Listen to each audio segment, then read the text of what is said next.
8 বছরের এক বাচ্চা ছেলে 1 টাকার কয়েন হাতে নিয়ে দোকানে গিয়ে বলল, আপনার দোকানে কি আল্লাহকে পাওয়া যাবে?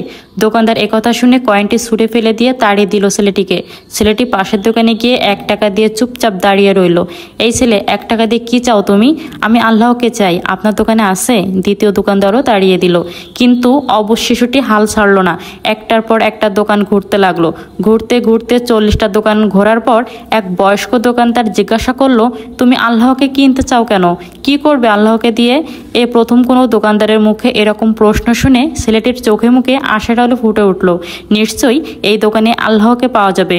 হতচকিত কণ্ঠে উত্তর দিল, আমার তো বাবা নেই, এই দুনিয়াতে আমার মা ছাড়া আর কেউই নেই।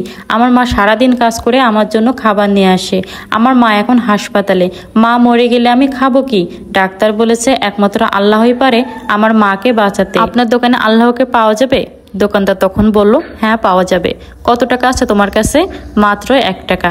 সমস্যা নেই, 1 টাকাতেই আল্লাহকে পাওয়া যাবে। দোকানদার বাচ্চাটির কাছ থেকে 1 টাকা নিয়ে খুঁজে দেখলো 1 টাকায় 1 গ্লাস পানি ছাড়া বিক্রি করার মতো কিছুই নেই। তাই ছেলেটিকে ফিল্টার থেকে 1 গ্লাস পানি ধরিয়ে দিয়ে বলল, এই পানিটা খাওয়ালেই তোমার মা সুস্থ হয়ে যাবে। পরের দিন একদল মেডিকেল স্পেশালিস্ট ঢুকলো ওই হাসপাতালে। ছেলেটির মায়ের অপারেশন হলো। খুব দ্রুতই তিনি সুস্থ হয়ে উঠলেন। ডিসচার্জের কাগজে হাসপাতালে বিল দেখে মহিলার তো অজ্ঞান হবার মতো অবস্থা। ডাক্তার ওনাকে আশ্বস্ত করে বললেন, টেনশনের কিছু নেই। একজন বয়স্ক ভদ্রলোক আপনার সব বিল পরিশোধ করে দিয়েছেন, সাথে একটা চিঠিও দিয়েছেন। মহিলাটি চিঠি খুলে পড়ে দেখলো তাতে লেখা, আমাকে ধন্যবাদ দেওয়ার কোনো প্রয়োজন নেই, আপনাকে তো বাঁচিয়েছে স্বয়ং আল্লাহ, আমি তো শুধু ওসিলা মাত্র। বরং ধন্যবাদ দিন আপনার অবুঝ শিশুটিকে, যে 1 টাকা হাতে নিয়ে অবুঝের মতো আল্লাহকে খুঁজে বেরিয়েছে। তার বুক ভরা বিশ্বাস ছিল একমাত্র আল্লাহই পারে আপনাকে বাঁচাতে।